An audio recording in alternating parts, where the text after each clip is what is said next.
Bienvenidos y bienvenidas. En Colombia la paz y los acuerdos sobre ella deben implementarse, ha dicho el presidente Gustavo Petro y quienes son sus portavoces, sus ministros también.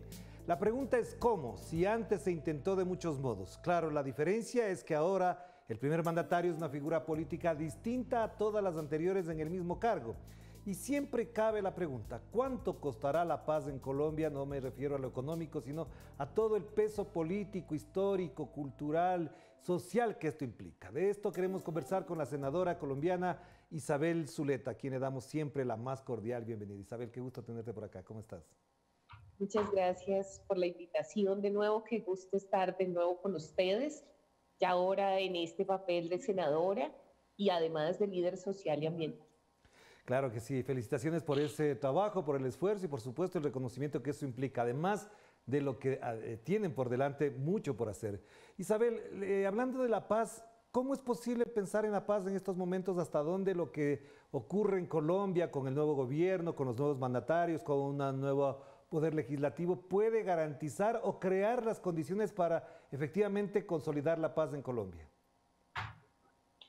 Bueno, la consolidación de la paz en el país no es solo fruto de las negociaciones directas con los grupos al margen de la ley. Hay que crear una serie de condiciones para que eso sea posible. Las disputas territoriales, las disputas por la tierra, la desigualdad social, pues hay que enfrentarla desde la política económica. Nosotros en este momento en el Congreso de la República tenemos radicada por parte del gobierno de Gustavo Petro una reforma tributaria que busca 25 billones de pesos precisamente para la inversión social, para que se supere la pobreza en Colombia, que es uno de los principales factores de violencia. Pero además estamos trabajando muy fuerte en tener por fin una jurisdicción, una justicia agraria a través de la jurisdicción agraria.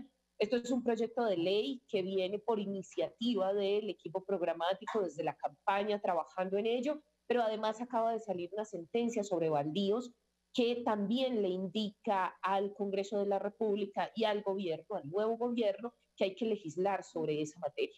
Para decirte que definitivamente el problema de la paz en Colombia atraviesa por la confianza con la institucionalidad. Realmente ha sido muy difícil porque los ciudadanos no confiamos en la institucionalidad.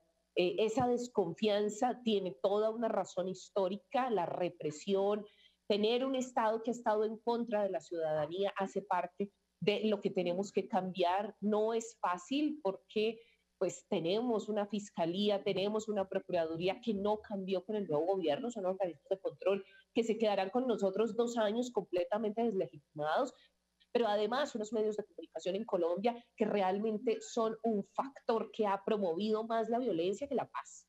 Nosotros hemos visto, y lo decíamos así ante la Comisión de la Verdad, como uno de los actores relacionados en este conflicto tendrían que ser los medios de comunicación. Los medios de comunicación en Colombia han jugado un papel nefasto, otros han ayudado mucho, los medios alternativos, los medios comunitarios, la radio comunitaria, este tipo de medios de comunicación, pero el papel que juegan los medios de comunicación en el marco de la violencia ha sido muy fuerte. Yo creo que estamos avanzando hacia recuperar esa confianza porque también todos sabemos de dónde venimos, este nuevo Congreso, los que acabamos de llegar, pero también el presidente Gustavo. Ahora, Isabel, esto que acabas de mencionar es muy importante porque yo no quería referirme directamente, por supuesto, con el tema del conflicto armado, sino la paz en general, que implica una serie de acciones que van incluso desde el campo económico hasta el campo cultural, que es muy importante tenerlo presente. Pero precisamente un tema que acabas de tocar, que obviamente está en juego también en la disputa política, es el rol que tienen en este mismo momento los medios de comunicación en Colombia. ¿Hasta dónde se constituyen en factores, en dispositivos que alientan la consecución de la paz? ¿Crees que efectivamente hay conciencia o al menos ahora hay menos agresividad de los medios hacia quienes sostienen un proyecto político distinto? No, definitivamente nosotros sabemos que esos medios responden a unos intereses económicos. No vemos que haya menguado esos ataques permanentes. De hecho, lo decía hace muy poco esta mañana, cuando me preguntaban si fuera por los medios de comunicación masivos en Colombia, pues Gustavo Petro no habría ganado y nosotros no habríamos llegado al Congreso de la República. Se molestan con que líderes sociales y comunitarios de base estemos en estos roles porque tenemos una visión distinta del país. No han contribuido a la paz. Realmente ha sido muy difícil y además han generado violencia. Yo recuerdo el caso muy doloroso de lo que nos pasó con Andrés Escobar. Andrés Escobar, un líder también, porque se vuelven líderes de opinión los futbolistas en el país o incluso en otras partes del mundo, en Argentina también, en Brasil. Cuando tenemos unos países tan apegados al deporte, pues se vuelven también líderes de opinión y eso hace entonces que tengan una voz potente. Aquí también nos pasa con un ciclista muy importante para la zona de Boyacá. También tenemos otros líderes culturales que su opinión, cantantes, artistas, que su opinión también marca la narrativa de la nación. Pero cuando esta narrativa tiene que dirigirse hacia la paz, cuando esta narrativa tiene que dirigirse hacia consolidar un proyecto de país distinto, ahí están los medios de comunicación siempre obstaculizando esa tarea. Esos líderes culturales, esos líderes deportistas, esos líderes que han luchado por una narrativa distinta desde la cultura, desde el deporte, pues también en los medios de comunicación han recibido ataques permanentes. Lo digo en el caso de Margarita Rosa de Francisco, con una posición política clara, con una posición política en pos de la paz y recibe ataques de manera permanente. Es decir, eso no ha cambiado y no ha cambiado y no esperamos a que cambie también por una razón. Y es que siguen respondiendo a los mismos intereses, siguen respondiendo a unos intereses de una clase privilegiada que no ha querido el cambio y que ha dificultado el cambio en el país. Tener medios de comunicación para la paz, tener una narrativa para la paz es una nueva reconstrucción, definitivamente. Hoy estamos en el Congreso de la República precisamente debatiendo la necesidad de que se escuche todo el informe de la Comisión de la Verdad. Eso fue una proposición, pero tenemos también otras fuerzas políticas que lo que están diciendo es que no se puede escuchar a una sola parte, como si la Comisión de la Verdad respondiera a una sola parte de la violencia que se ha vivido en Colombia, que no es la visión institucional, intentan deslegitimar ese proceso que hizo la Comisión de la Verdad, que no puede ser la verdad oficial lo que diga la Comisión de la Verdad creada de manera institucional, con recursos públicos, con todo un trabajo de investigación, y siempre estamos en esa tarea, en esa tensión permanente, no solo por ser un medio de comunicación, no, es porque responde a unos intereses específicos y porque su narrativa no ha contribuido históricamente a la posibilidad de verdad, de justicia, de reparación y de garantías de no repetición. Claro, y es importante que acabas de mencionar este tema porque fundamentalmente la paz también requiere una reforma política. Ya están dadas las condiciones para arrancar un proceso distinto en el plano económico, en el plano cultural. Obviamente es un poco más difícil, más lento, pero obviamente se camina para eso. La pregunta de fondo es hasta dónde se puede consolidar la idea de una reforma política que alimente la idea de la paz, el proceso de paz y la consolidación de mecanismos que hagan efectiva la paz. Bueno, para nosotros la paz tiene que llegar a los territorios, partir de los territorios. Es necesaria una reforma política. Nosotros también presentamos y radicamos una reforma política, una reforma al Congreso de la República, pero también estamos diciendo una reforma electoral. Este país necesita cambiar ese mecanismo que tenemos para la elección, porque si nosotros no hubiésemos hecho una lista cerrada, paritaria, yo no tendría ninguna posibilidad de estar en el Congreso de la República. La legislación que tenemos actualmente, la ley electoral que tenemos en Colombia es tremendamente excluyente. Es hecha para unos pocos. Las minorías están consolidadas en esa ley electoral para que sigan siendo minorías. Y pues las minorías no tienen los suficientes votos para producir las reformas en el Congreso. Es decir, la curul, las dos curules al Senado de la población indígena tienen muy pocas posibilidades de tener las mayorías necesarias para los votos que se necesita en una ley. Así sea ordinaria, una ley de la República necesita una cantidad de votos muy importantes de las diferentes fuerzas políticas, por lo tanto, está muy bien esas voces allí, las curules, por ejemplo, de La Paz, las curules de Comunes, del Partido Comunes, fruto de los acuerdos de paz, son 5 en el Senado de la República, 5 en la Cámara Baja, la Cámara de Representantes, y no van a alcanzar. El esfuerzo que tienen que hacer es tan enorme que les queda muy, muy difícil. Sus propuestas, los proyectos de ley que han propuesto, pues no han pasado. Sencillamente no pasan, se quedan ahí porque es muy difícil que obtengan los votos. Entonces necesitamos una reforma política para que esas transformaciones sean posibles. En la reforma que se propuso, pues está que las listas a las corporaciones públicas sean cerradas, sean paritarias, no solo el 30% de las mujeres, sino el 50% que sean mujeres, que seamos mujeres que queremos participar en la vida política del país, pero además que sean unas listas cremallera. ¿Eso qué quiere decir? Que no solo es que participemos las mujeres, sino que no nos dejen por allá en los últimos puestos, sino que sea un hombre, una mujer, o una mujer, un hombre, y que sea intercalado. Eso hace parte de la reforma que nosotros estamos buscando, pues porque lo que teníamos es, y eso lo hicimos de hecho nosotros, pacto histórico, pero no está en la legislación, no es una obligación de los partidos, no hay una normatividad para que haya democracia interna al interior de los partidos. Eso también es muy importante, para que se respeten los derechos de las minorías al interior de los partidos, para que se respeten los derechos de las mujeres al interior de los partidos. Entonces, hay mucho por trabajar. Realmente la reforma política tiene que llevarnos a que la democracia sea realmente representativa, no sea de los poderes que han estado instalados en el país y que permitan los cambios que necesita el país. Hagamos una pausa, enseguida volvamos con Isabel Zuleta a propósito de este proceso de paz, pero sobre todo también de lo que implica el mensaje, el símbolo que es la presidencia de Gustavo Petro, de Francia Márquez, con un Congreso que está propuesto y planteado para cambiar Colombia. Vamos a la pausa.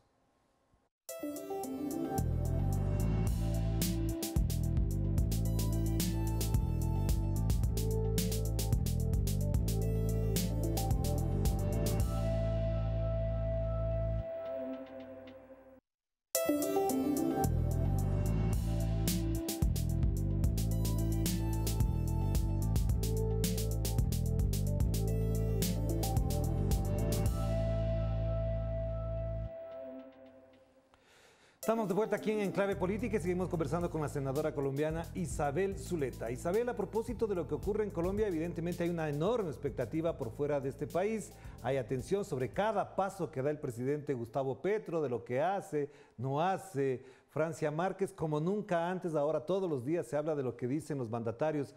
¿Cómo se entiende este comportamiento político en Colombia? ¿Hasta dónde esto está expresando una ansia de resolver los problemas, una esperanza acumulada de tantos años?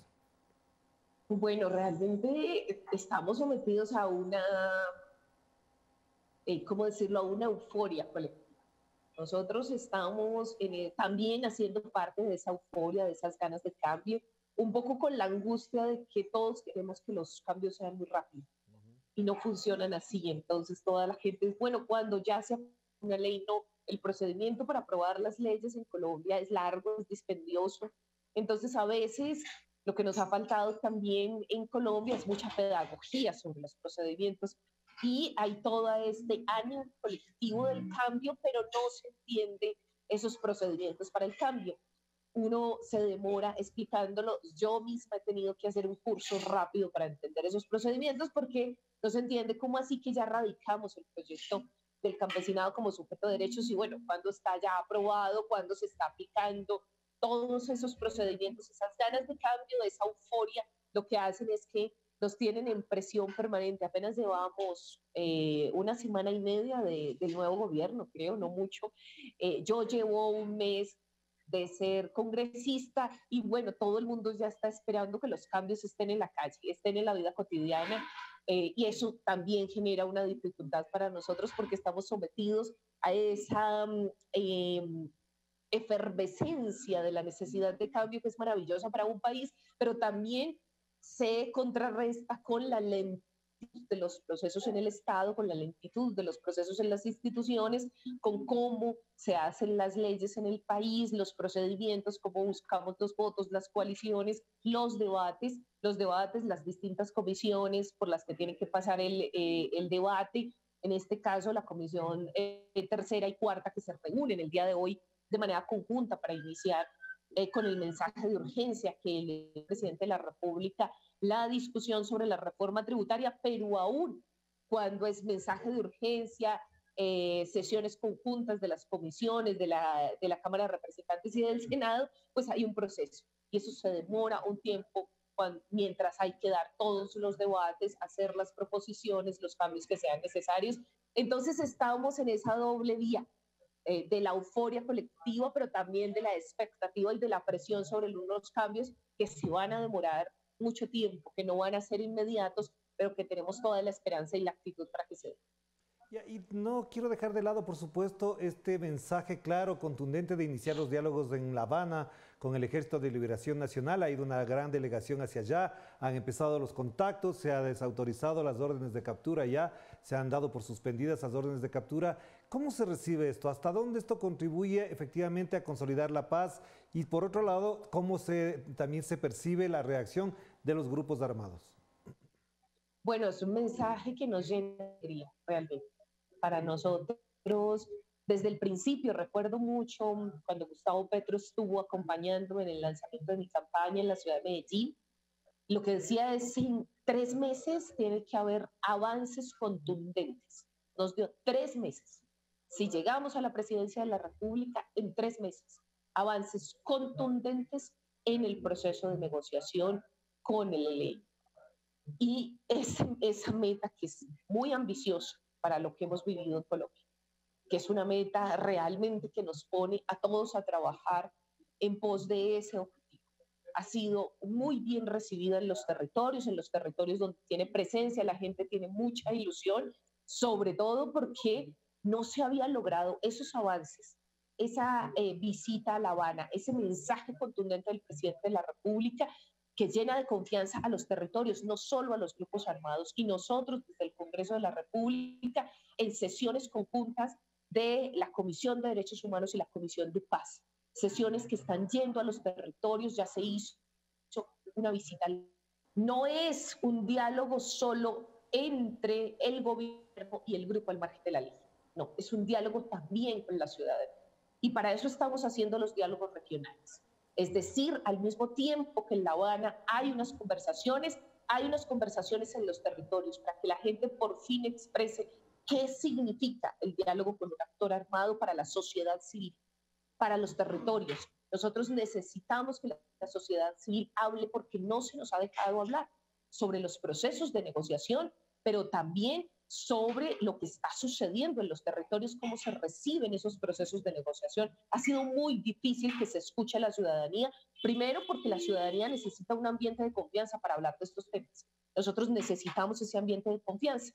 Este fin de semana, con mucha tristeza, en la región del nordeste antioqueño asesinaron a una líder social y comunitaria y desaparecieron a otros 3 que por fortuna aparecieron pocas horas después. Nosotros necesitamos hablarle al país de lo que sucede en los territorios. Fue muy bien recibido el mensaje de paz en territorios donde tiene presencia este grupo, el grupo del ELN. Fue muy bien recibido, pero también fue bien recibido es porque se está escuchando a la ciudadanía, porque estamos ahí de manera permanente, hicimos un foro, estamos de manera constante escuchando, diciendo qué está pasando, cuáles son esos efectos de hablar, y quiero con esto dejar este mensaje internacional para territorios como el mío, de donde yo vengo, donde hay tanta violencia y donde hay tantos grupos al margen de la ley, donde hay tantos grupos que están en conflictividad y en disputa territorial, es muy difícil que se avance con un solo grupo. ¿Por qué? Y ese ha sido el mensaje que nosotros hemos querido llevar. Cuando se ha avanzado con un solo grupo como con las FARC, lo que ha pasado es que los otros grupos son los que retoman esos territorios y hay más violencia. Nosotros necesitamos también avanzar con los otros grupos criminales en ese diálogo y la ciudadanía está dispuesta porque confía en este gobierno a dar información, a contribuir, a expresar esa necesidad de que en estos territorios donde hay múltiples actores se pueda avanzar con todos esos actores que generan violencia, porque si no, lo que hace es que uno busca mejorar esas posiciones de poder en los territorios y eso dispara la violencia. Esa experiencia ya la vivimos con los diálogos de La Habana, con las FARC y nosotros no creemos que se debe repetir esos errores. Necesitamos recoger esa experiencia tan dolorosa de lo que ha sido el asesinato de los excombatientes de las FARC, que se ha dado por todas partes en el país, pero en unos territorios de manera más cruel, de manera más insistente, y en esos mismos territorios se coincide con la violencia en contra de líderes sociales y de comunidades. Entonces, nosotros estamos hablando de la experiencia de las comunidades a la par que van avanzando y con toda la confianza con el designado por el presidente de la República, la persona que ha estado, que va a estar a cargo y que ha empezado a liderar este proceso, el comisionado de paz, Danilo Rueda, quien es una persona que conoce las comunidades, que conoce el Chocó, que conoce las cuencas hidrográficas, que ha acompañado misiones humanitarias, que conoce muy bien lo que se vive en el territorio. Por lo tanto, hay mucha confianza de las bases sociales y comunitarias, de los procesos de paz que hemos liderado en distintos territorios del país, con la designación de una persona que viene desde el corazón del movimiento social. Una última pregunta entonces, Isabel. ¿Es posible generar una pedagogía de la paz desde el poder, considerando que efectivamente el uribismo hizo todo lo contrario? Desde el poder se generó una cultura y una pedagogía de la violencia. ¿Hasta dónde están en condiciones de generar eso? Bueno, nosotros creemos que es absolutamente necesario. No solo hay que hacer la pedagogía, sino que hay que buscar cómo hacerlas incluso con ellos. Y hay que hacerla efectiva. Nosotros estamos convencidos de que hay que hacer tareas conjuntas con esas fuerzas políticas, llegar a acuerdos con esas fuerzas políticas que, si bien han tenido una ideología completamente contraria a la nuestra, hacen parte de este país. La pedagogía es el acto mismo de la reunión de Gustavo Petro y Álvaro Uribe. Eso es un acto pedagógico, es un acto que a todos nos llena de estupor porque es difícil esa conversación. Para mí es difícil de donde vengo sentarme con ciertos grupos políticos, pero con toda la apertura, decirles que el acto pedagógico es el hecho, es la concreción de acciones conjuntas. Así estemos en orillas ideológicas distintas, eso es también un acto pedagógico de paz, poder conversar con el diferente, pero con toda claridad. Claro que sí. Muchísimas gracias, Isabel. Un abrazo a la distancia y suerte en todo. No, a ustedes muchas gracias. Un abrazo muy grande para toda la gente de Latinoamérica que nos escucha. Gracias a Isabel Zuleta, senadora colombiana, a propósito de este inicio del nuevo gobierno, de este nuevo ciclo político en Colombia y por supuesto también de una nueva etapa en la búsqueda de la paz para los colombianos y las colombianas. Nos despedimos. Cuídense mucho. Que pase bien. Chao, chao.